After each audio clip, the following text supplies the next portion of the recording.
Swati teacher आणि 5th स्टँडर्डला मी मराठी हा विषय घेते। तर मागील भागामध्ये 13वा युनिट आहे, त्याच्यामध्ये आपण समजदार शेळ्या म्हणजे 2 समजदार शेळ्या हा पाठ पाहिलेला होता। त्याच्यानंतरचा जो 14वा युनिट आहे छत्रपती 14वा युनिट म्हणजे छत्रपती शिवाजी महाराज हा लेसन आपण कट केलेला आहे, म्हणून आज आपण 15वा युनिट घेतोय। मग त्याच्यामध्ये गांधीजीची 3 माकडे हा पाठ पाहणार आहे। तर तुम्ही नोट केला असेल किंवा तो आपण कॅन्सलच केलेला आहे। 14वा युनिट कोणता आहे तर छत्रपती शिवाजी महाराज हा युनिट आपण कॅन्सल केलेला आहे, म्हणून आपण आता कोणता युनिट घेणार आहे 15वा युनिट घेणार आहे। तर आता पेज नंबर 60 पान नंबर 60 वरती दिलेला आहे हा पाठ। 61 आणि 60 याच्यावरती दिलेला आहे, म्हणजे 60 आणि 61 पान नंबर वरती गांधीजींचे 3 माकड 15वा युनिट आपण आज घेणार आहे। तर या पाठामध्ये तुम्हाला माहितच असेल की महात्मा गांधीजी हे आपल्या भारत देशातील महान व्यक्ती, महान पुरुष म्हणून ओळखले जातात। राष्ट्रपिता म्हणून त्यांना ओळखलं जातं। महात्मा ही उपाधी लोकांनी त्यांना दिलेली आहे। महात्मा गांधीजींनी आपल्या जीवनामध्ये आपल्याला भरपूर अशा गोष्टींमधून आपल्याला शिकवण दिलेली आहे। त्यांचे आदर्श त्यांच्या कार्यातून जे आपल्याला शिकवण मिळते किंवा त्यांच्या कार्यातून आपल्याला इतिहासामधून अनेक गोष्टीतून आपल्याला त्यांच्या कार्याचा आदर्श आपण घेतो किंवा त्यांचे कार्य आपल्याला शिकवतं, म्हणजे कसं वागलं पाहिजे जीवनामध्ये, कसं बोललं पाहिजे, कसं वागलं पाहिजे याचं उदाहरण आपण त्यांच्या इतिहासामधून आपण घेतच असतो महात्मा गांधीजींच्या विषयी। तर असाच एक पाठ इथं दिलेला आहे। गांधीजींचे 3 माकड। गांधीजींच्याकडे 3 माकड होते, ते मातीपासून बनवलेले 3 माकड ते होते। आणखी ते गांधीजींच्याकडे 3 माकड होती, ती मातीपासून बनवलेले होते। ते नेहमी आपल्याजवळ ते मातीने बनवलेले माकड आपल्याजवळ नेहमी गांधीजी ठेवायचे। आणखी ते 3 माकड जे होते ते आपल्याला चांगली अशी शिकवण देतात असं गांधीजींचं मत होतं। तर आता आपण या पाठामधून आपल्याला पाहणार आहे तर गांधीजींचे हे 3 माकड जे आहेत ते आपल्याला कोणती चांगली शिकवण देत आहेत या पाठाद्वारे। तर आता आपण पाहूयात तो पाठ काय आहे। तर आणखी त्या गांधीजींच्या 3 माकडांच्या पासून कोणती आपल्याला शिकवण मिळते ते पाहूयात। आता पहा टेक्स्ट बुक मध्ये पान नंबर 60 वरती, माकड देखील आपल्याला चांगल्या गोष्टी शिकवतात का? तर माकड इथं काय ते सांगितले बघा, माकड देखील आपल्याला चांगल्या गोष्टी शिकवतात का? तर होय। गांधीजी म्हणायचे जगात अशी कोणतीच वस्तू नाही की जी आपल्याला काही शिकवत नाही। माकड देखील आपल्याला चांगल्या गोष्टी शिकवतात का? तर होय। तर गांधीजी म्हणायचे की जगामध्ये अशी कुठलीच गोष्ट नाही आहे किंवा कोणतीच वस्तू अशी नाही आहे की जी आपल्याला काही शिकवण देत नाही। तर आता बघा वर दिलेल्या चित्रात आपण 3 माकडे पाहू शकता। आता इथे तुम्हाला चित्रामध्ये दिलेले आहे, तर वर दिलेल्या चित्रामध्ये आपण 3 माकड पाहू शकता। ती गांधीजींचे 3 माकड आहेत। ती काय आहेत तर गांधीजींचे 3 माकड आहेत। गांधीजींची मातीपासून बनवलेले 3 माकडे आपल्या जवळ ठेवायचे। गांधीजी काय करायचे, मातीपासून बनवलेले हे 3 माकड जे आहेत ते आपल्या जवळ नेहमी ठेवायचे। त्यातील एका माकडाने आपल्याला दोन्ही हाताने आपले डोळे झाकलेले आहेत। त्या 3 माकडांच्या पैकी जो पहिला माकड आहे म्हणजे पहिला जो माकड आहे त्यांनी काय केलेले आहे कृती, तर पहा त्यातील एका माकडाने आपल्या दोन्ही हाताने आपले डोळे झाकलेले आहेत। त्यांनी काय केलेले आहे, दोन्ही हाताने त्या माकडाने आपले दोन्ही डोळे झाकलेले आहेत म्हणजेच बंद केलेले आहेत। दुसऱ्या माकडाने तोंडावरती हात ठेवले आहे आणि तिसऱ्या माकडाने आपले कान बंद केलेले आहेत। तर दुसऱ्या माकडाने काय केलेले आहे तर दोन्ही हाताने आपल्या तोंडावरती दोन्ही हात ठेवलेले आहे म्हणजे तोंड बंद केलेले आहे। आणि तिसऱ्या माकडाने आपले दोन्ही हाताने कान बंद केलेले आहेत, कानावरती दोन्ही हात आपले ठेवलेले आहेत तिसऱ्या माकडाने। तर आता बघा गांधीजींचे म्हणणे होते की 3ही माकडे आपल्याला उत्तम शिकवण देत आहेत। हे 3ही माकड आपल्याला उत्तम शिकवण देत आहेत असं गांधीजींचं म्हणणं होतं। तर आता बघा पहिल्या माकडाने डोळे बंद केलेले आहेत। पहिल्या माकडाने काय केलेले आहेत तर डोळे बंद केलेले आहेत। याचा अर्थ असा आहे की काहीही वाईट बघू नका। याचा अर्थ काय आहे तर काहीही वाईट बघू नका।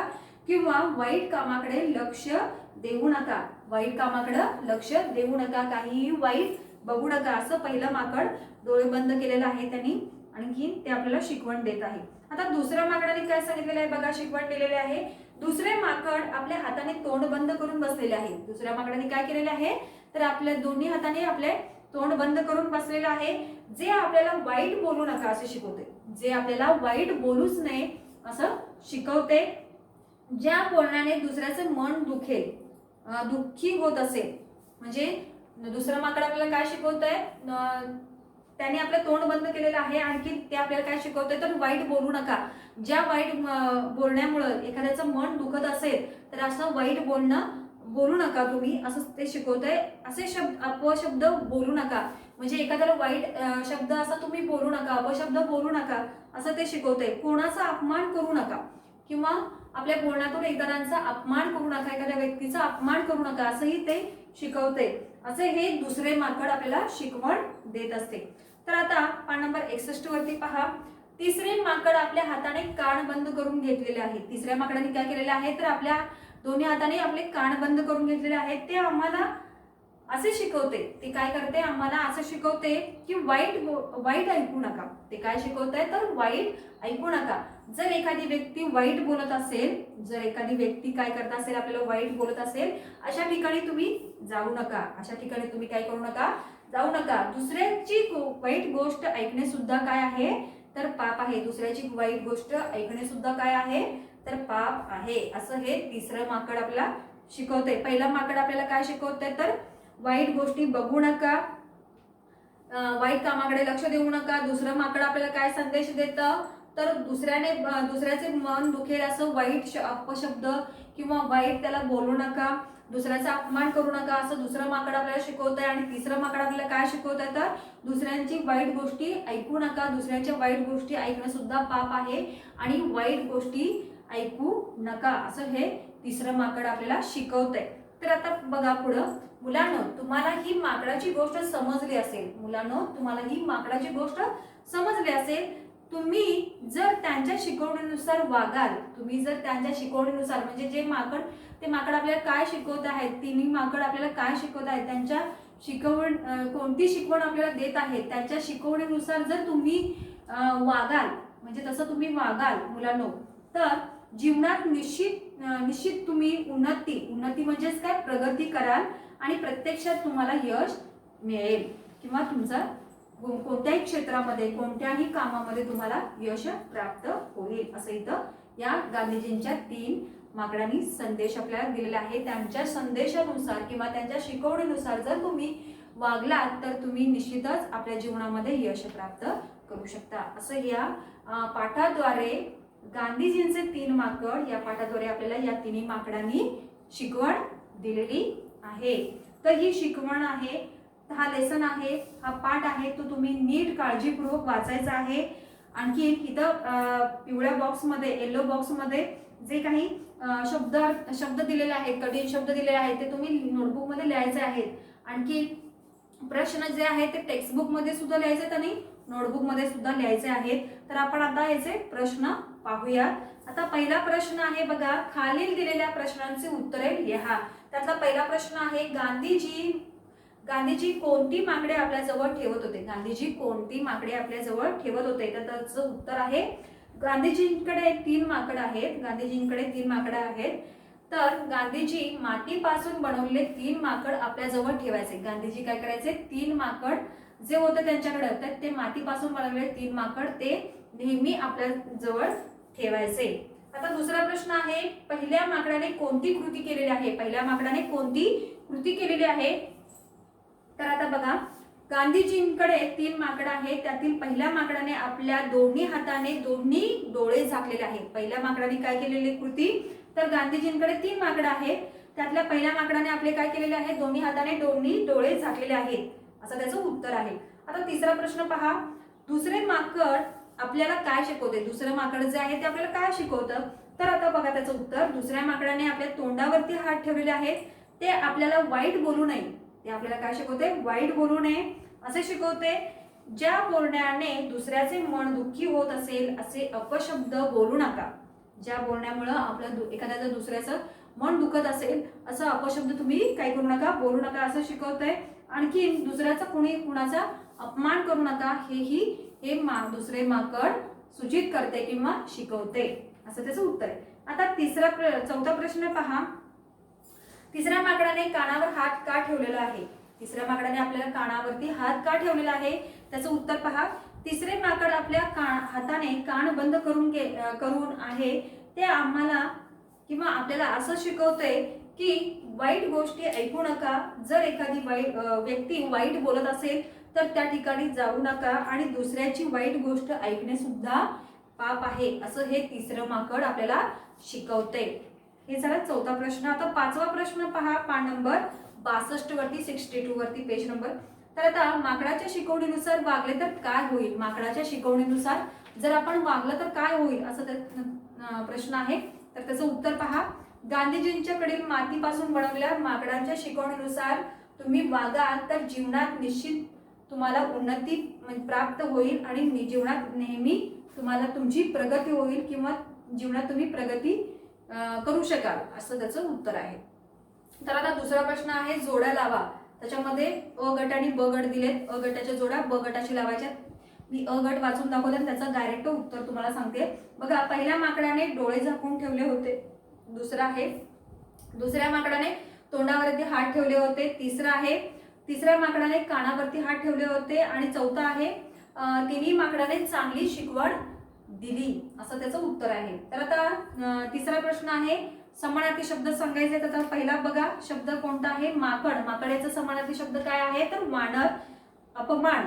अपमानचा समानार्थी शब्द आहे द्वेष, तिरस्कार, अवमान आणि उपहास. द्वेष, तिरस्कार, अवमान आणि उपहास असं अपमानाचा समानार्थी शब्द आहे.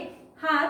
हात म्हणजेच काय आपण त्याला म्हणतो कर असं म्हणतो. दुःखी. दुःखीचा समानार्थी शब्द काय आहे? तर कष्टी. तर आता डोळा. डोळ्याचा समानार्थी शब्द काय आहे? तर नयन किंवा लोचन असं आपण म्हणतो त्याला. तर आता कर्ण. कर्ण म्हणजेच काय? तर कान. कानालाच श्रवण इंद्रिय असं सुद्धा आपण म्हणतो. कर्ण म्हणजेच काय? तर कान असा समानार्थी शब्द आहे. कर्ण म्हणजेच कान, आणखी त्याला श्रवण इंद्रिय असं म्हणतो. तर आता चौथा प्रश्न आहे विरुद्धार्थी शब्द सांगायचा आहे. आता पाप. पापच्या विरुद्ध काय येणार? तर पुण्य. अपमान. अपमानच्या विरुद्ध काय येणार? मान किंवा सन्मान. वाईट. वाईटच्या विरुद्ध काय येणार? तर चांगले किंवा बरे. वाईट, चांगले किंवा बरे. उन्नती. उन्नती अधोगती किंवा प्रगती नसलेला किंवा प्रगती नसलेला अशा अर्थाने. अधोगती. उन्नती, अधोगती. उन्नती म्हणजेच प्रगती आणि अधोगती म्हणजेच प्रगती नसलेला किंवा प्रगती नसलेला अशा अर्थाने. तर आता बघा, खाली दिलेल्या शब्दांचा योग्य वाक्यात उपयोग करून वाक्य तयार करायचे आहे. खाली दिलेल्या शब्दाचा योग्य उपयोग करून वाक्य तयार करायचे आहेत, वाक्य बनवायचे आहेत. अपमान. अपमान म्हणजेच काय? उपहास. उपहास म्हणजेच काय? एखाद्याचा उपहास करणे, एखाद्याला अपमानास्पद वागणूक देणं किंवा अपमान करणं एखाद्या व्यक्तीचा. तर बघा, कोणालाही कधीही अपशब्द बोलू त्या व्यक्तीचा अपमान करू नका. कोणालाही कधी अपशब्द बोलून त्या व्यक्तीचा अपमान करू नका, असं त्याचं वाक्य आहे इथं. आता दुसरं एक वाक्य सांगते, कोणालाही अपमानास्पद वागणूक देऊ नका. कोणालाही अपमानास्पद वागणूक देऊ नका. आता दुसरा आहे बघा सेंटेन्स 63 पान नंबर वरती. उन्नती. उन्नतीचा अर्थ काय? तर प्रगती. उन्नती याचा अर्थ काय? तर प्रगती. त्याचं वाक्य पहा. जीवनात प्रगती किंवा उन्नती करण्यासाठी गांधीजींच्या मातीपासून बनवलेल्या माकडांच्या शिकवणीनुसार वागले पाहिजे. जीवनात आपल्याला प्रगती किंवा उन्नती करण्यासाठी गांधीजींच्या जे 3 माकड आहेत त्यांनी गांधीजींनी बनवलेल्या मातीपासून बनवलेल्या 3 माकडांच्या शिकवणीनुसार आपण वागले पाहिजे. तर आता तिसरा आहे पाप. पाप म्हणजेच पाप कर्म किंवा वाईट गोष्टी किंवा वाईट कर्म किंवा वाईट काम अशा अर्थाने. तर आता बघा वाक्य, दुसऱ्याची वाईट गोष्ट ऐकणे सुद्धा पाप आहे. दुसऱ्याची वाईट गोष्ट ऐकणं सुद्धा पाप आहे. हे एक वाक्य झालं. आता दुसरंच वाक्य त्याच्यामध्येच पापचं. तर खोटं बोलणं हे सुद्धा पाप आहे. खोटं बोलणं हे सुद्धा पाप आहे. तर आता चौथा बघा, चौथा शब्द आहे शिकवण. शिकवण म्हणजेच काय, संदेश किंवा एखादं चांगलं ज्ञान अशा अर्थाने. तर आता त्याचं वाक्य बघा, गांधीजींचे मातीपासून बनवलेले 3 माकड आपल्याला चांगली शिकवण देतात. गांधीजींचे मातीपासून बनवलेले 3 माकड जे आहेत ते आपल्याला चांगली शिकवण देतात, असं त्याचं वाक्य आहे. आता पाचवा शब्द आहे अपशब्द. पाचवा कोणता शब्द आहे तर अपशब्द. अपशब्द म्हणजेच काय तर वाईट बोलणं, एखाद्याला वाईट बोलणं. त्याचं वाक्य बघा आता काय होईल, तर जर एखादी व्यक्ती वाईट बोलत असेल तर तेथे जाऊ नका. जर एखादी व्यक्ती वाईट आपल्याला बोलत असेल, अपशब्द बोलत असेल तर तिथं तुम्ही जाऊ नका. आता दुसरा सेंटेन्स त्याच्यामध्ये, कोणालाही अपशब्द बोलू नका. कोणालाही अपशब्द बोलू नका, असं हे अपशब्द याचे 2 वाक्य आहेत. तर त्याच्यामध्ये आता दुसरा एक इथं खाली प्रश्न दिलेला आहे बघा, बापूजी विषयी 5 वाक्य लिहा. बापूजींच्या विषयी 5 वाक्य लिहायचे आहेत तुम्हाला. तर त्यांच्यामध्ये महात्मा गांधीजींच्या विषयी 5 वाक्य तुम्हाला लिहायचे आहेत. मग तुम्ही काही लिहू शकता, गांधीजींच्या बद्दल माहिती लिहू शकता वगैरे, किंवा इथं गांधीजींच्या या पाठाच्या आधारे सुद्धा लिहू शकता गांधीजींच्याकडे. मग त्याच्यामध्ये तुम्ही गांधीजींचं पूर्ण नाव लिहू शकता, किंवा गांधीजींचा जन्म कुठे झाला, किंवा गांधीजींनी कोणकोणती कार्य केली त्यांचं कार्य लिहायचं, किंवा गांधीजींनी कोणकोणती शिकवण दिली, गांधीजींच्या बद्दल थोडक्यात माहिती लिहायचं तुम्हाला तिथं. म्हणजेच काय, गांधीजींच्या विषयी 5 वाक्य लिहायचे आहेत. म्हणजे गांधीजी, आणि या पाठाद्वारे सुद्धा पाठातील वाक्य सुद्धा लिहू शकता तुम्ही. गांधीजींच्याकडे 3 माकडं होती, ते माकडांच्या पासून त्यांनी कोणकोणती शिकवण घेतली हे सुद्धा तुम्ही त्याच्यामध्ये ऍड करू शकता. म्हणजे थोडक्यात काय, बापूजी म्हणजे महात्मा गांधीजींच्या विषयी 5 वाक्य तुम्हाला लिहायचे आहे. ठीक आहे.